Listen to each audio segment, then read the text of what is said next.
Hey everyone, and welcome to another Majesty video, and this will be the last ever THAVAS deck list that I do. Simply because I've done everything that I want to do with this deck. I think it is exactly where it needs to be. I think it has exactly what cards it needs to be really well. I think my list, quite frankly, is better than most.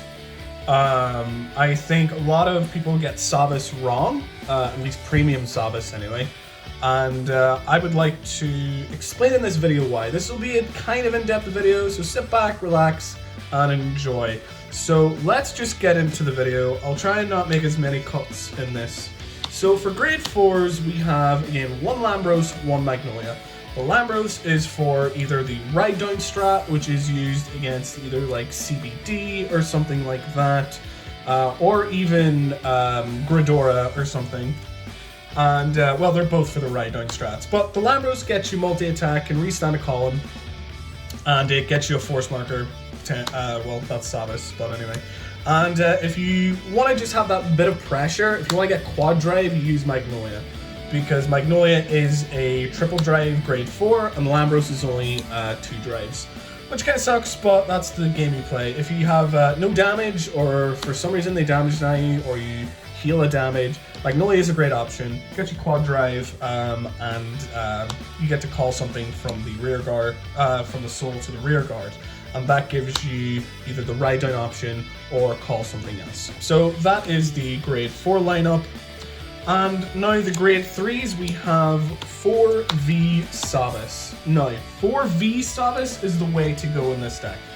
V is far superior to G THAVAS. It has way more options, it can do way more things, so if you can't stride, which sometimes may happen, which would you rather have, G THAVAS or V THAVAS? This. Of course you'd rather this. This gives you way more options against Gridora. What happens if you have THAVAS effect? THAVAS, if you have 3 or more rested rear guards, discard a card and superior ride a grade 4 from your deck. And it gives it a drive and plus 10k. This card is amazing against Gridora because how many rested rear guards will you have whenever they flip over Gridora or something like that? Amazing. This deck does struggle against like Eradicators and Chaos Breaker Dragon, but what deck doesn't really? Those are like very strong cards. Those are very strong decks in the meta anyway. So if the deck struggles with it, like, big deal, every deck does. But this is a very good card. THAVAS is absolutely fantastic. V THAVAS, you get to rest and retire. You do not run a 2-2 split. I made that mistake earlier whenever the History Collection Strides came out. No, you pick one or the other, or your deck does not know what it is. 4V THAVAS in this deck. And we run 1 Genovius, just for that extra grade 3, and it's a very good standalone grade 3. If you're unable to stride or something like that, and and you have no Lambros, no Magnolia option, this card's great. All you need to do is have no rested front and rear guard, or you have to have only rested front row rear guards, and then you could restand something if you have 4 more damage. It's a great card, it's nice, gets you an extra Axel if you don't need like your THAVAS anymore. But yeah, great. Genovius is a fun card. And finally for the grade 3s, we are running 4 Heal Guardians. They're Heal Guardians, what else do you need me to explain? And now for the grade 2 lineup, we have 4 Pursuit Assaults. 4 is the absolute minimum you should be using in a THAVAS build, because it's a if you have THAVAS and you place this is a 1-card combo essentially. This 1 card gets you your 3 rested, because you have your Vanguard THAVAS which rests, and this rests too, and it draws you a card as well. So it sets you up for your superior ride, and it gets you a card that you can potentially discard or anything like that. So yes, 4 Pursuit Assaults, and also this card is fantastic because it's a constant, gains 5k for every one of your force markers. You will have this at least a minimum, because I'm playing Force, or I'm playing Axel 1, mind you. This will be at 24,000 when you swing with it, because you're playing it on an Axel circle. Why wouldn't you? Yeah, base 24k. This hits for magic numbers. If your opponent's Vanguard is a 9k base and you're swinging this on your turn 1, they're gonna have to guard with 20 or they're gonna have to guard with 20 or more, or just take it. So yeah, 4 pursuit assaults. I'm going extremely as in depth as this is possible. We are running 4 Coral Assault. This card is absolutely needed at 4 because it is a 15. If you have 4 more rested, 4 more other rested units, it's plus 15k. So it's a 24k attacker, which again is magic numbers if you're going first. And if 4 more attacks happens this turn, you get to put this card in Soul and you draw. So if you have 2 in the front row on your first turn, they both go to Soul and you get to draw. You draw so much in this deck. You do not need anything else. This card, you do not need Axel 2. Axel 2 does not get you your magic numbers in this deck the way that Axel 1 does. Axel 1's a fantastic card. You do not need to draw more. You will deck yourself out if you run Axel 2, if you play this deck properly.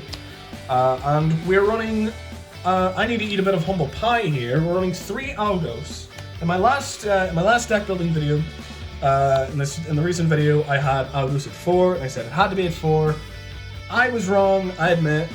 You only need to run it at 3, because there's a couple of cards you really want to run 4 Coral, rather than 4 Algos. 4 Algos is a fantastic card, don't mind me. I think people undersell this card, absolutely. But yeah, you only need 3 Algos. 2 is way too little. I think if you want to run 3 or 4 Algos and 3 Coral, you can totally do it, but I won't be doing it. 3 Algos, all you have to do, whenever rode upon, search top 7, search for an Aquaforce specific card, and then call it. That's a +1. That's amazing. That's a great card. And yeah, and it's a 10k base. So again, if you go first, you're writing a grade 2 Vanguard with 10k. And if they're playing an Excel deck or a Protect deck, they have to swing 9-1 to pass. That's great. That's fantastic. All about magic numbers in this deck. And now we are running 3 Repress Strike Dragon. I'm running 3 and not 2 anymore because you kind of need pieces. This is a very piece-reliant deck, so it's good to have the right fixer. And plus, if you need to write it, you can. If you want to write it, you can. You can swing, hope for a crit, and counterblast, discard 1 if it's on the Vanguard circle, and then swing again.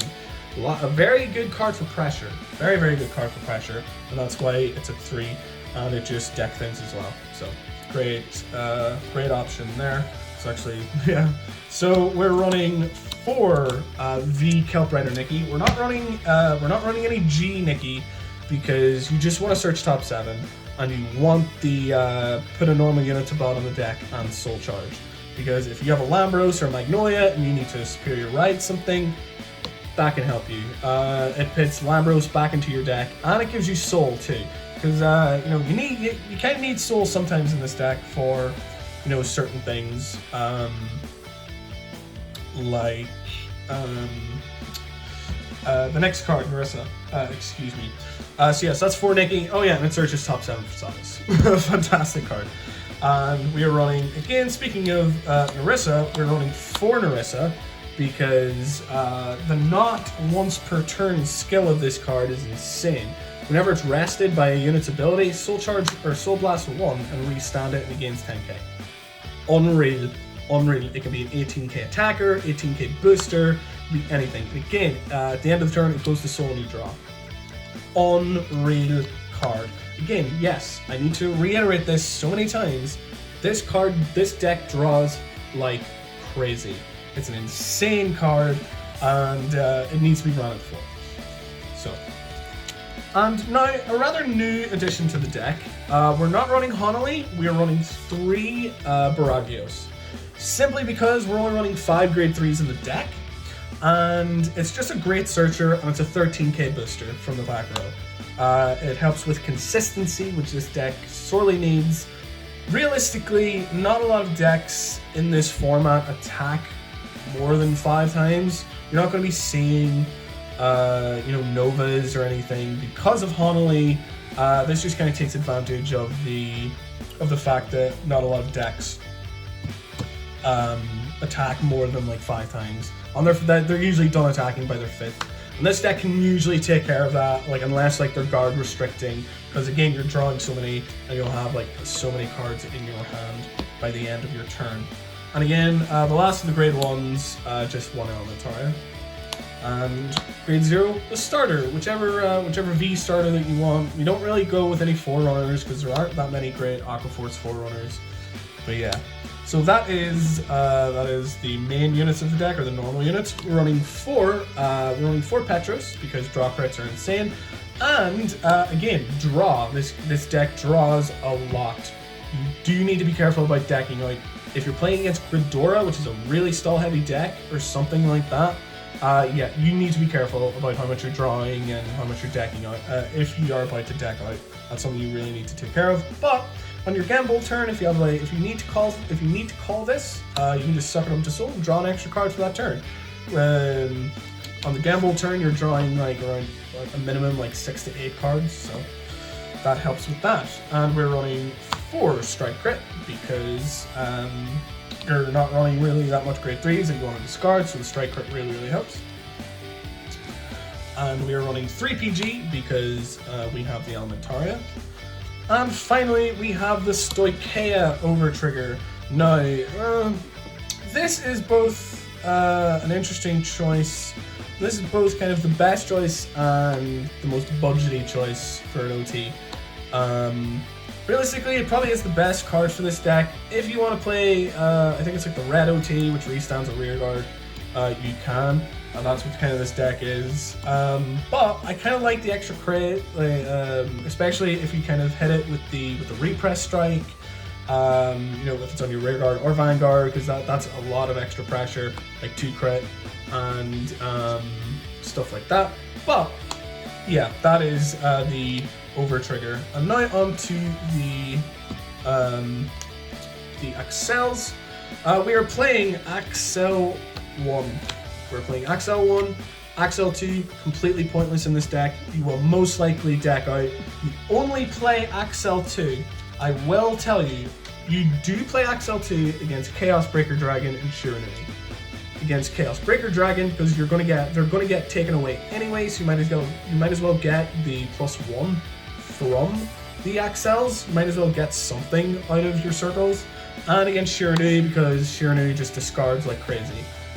Those are the only times that you should be using Axel 2 over Axel 1. Yeah, I hope I'm very clear about that. Let's just get an Axel 2 just to show off.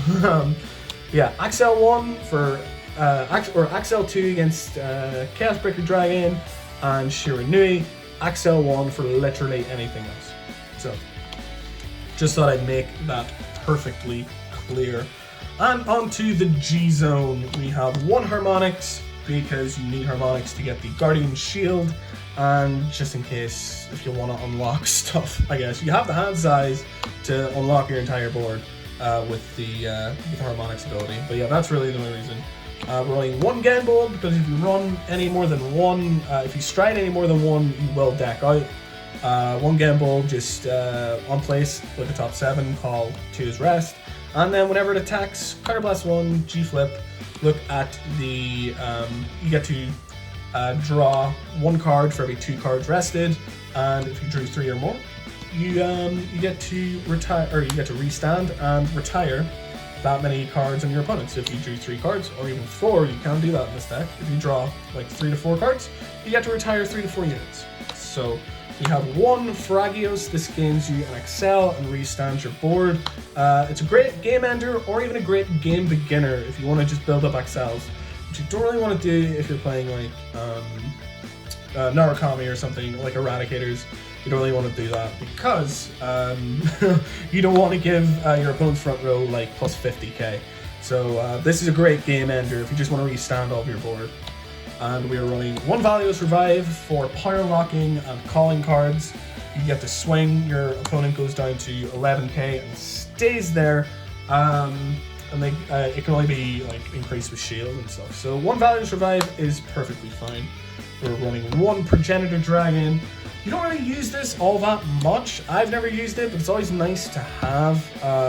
There's not that many great strides in Aquaforce anyway, so you might as well just keep the progenitor. And speaking of, we are running 1 Megiddo. If you really need to use Megiddo, go ahead, be my guest, but you know, you're not really going to use it in that many situations. If you're able to win with it, absolutely phenomenal.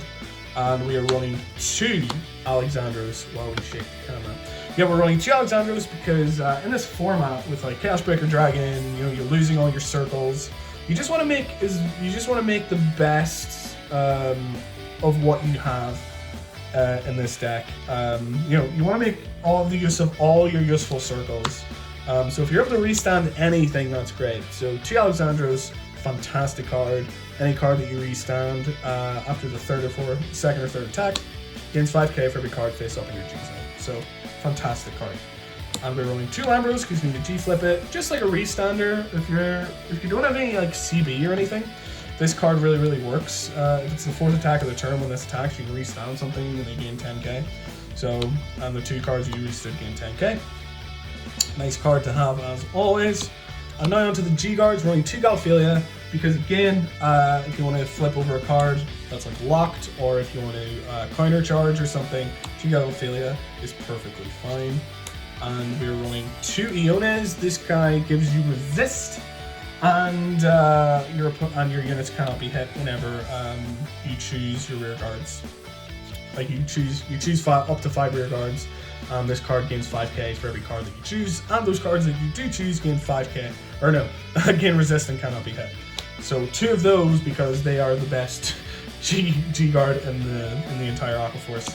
Icebringer Dragon because you know you don't really want to keep paying CB for stuff for like G guards. If it's the 1st or 4th or more attack, it gains 10k. So a nice 25k shield. And finally, we have 1 Dianera.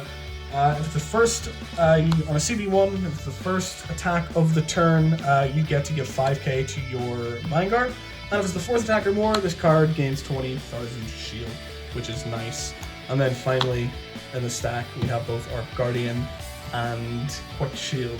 Now, this deck was extremely in-depth. I'm not even going to cut here, because I really just want to sit for a minute and talk about this deck. If that's all you want from it, then thank you guys so much for watching, and I will see you guys in the next video. But I'm just going to sit and explain my reasonings for a few of these cards. Again, I want to repeat, THAVAS, way better card than THAVAS. It's way more versatile, you get to do way more with it, and it's just an overall stronger card. It gets you Excel markers anyway.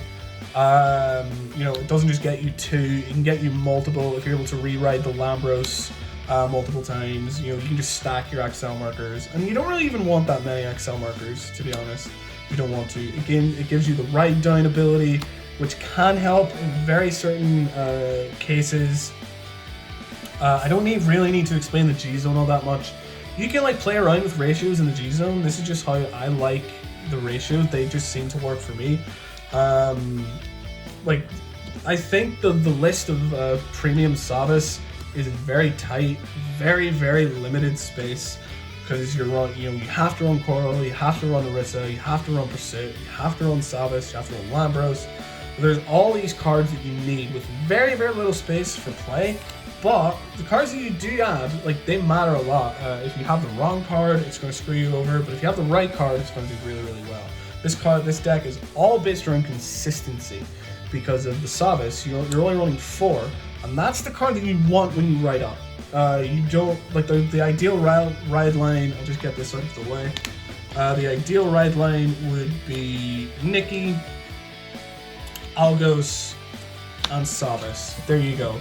Because ideally you would ride Nikki, get THAVAS of the top 10 or up the top 7, go Algos, and then ride the THAVAS, get an Axel 1,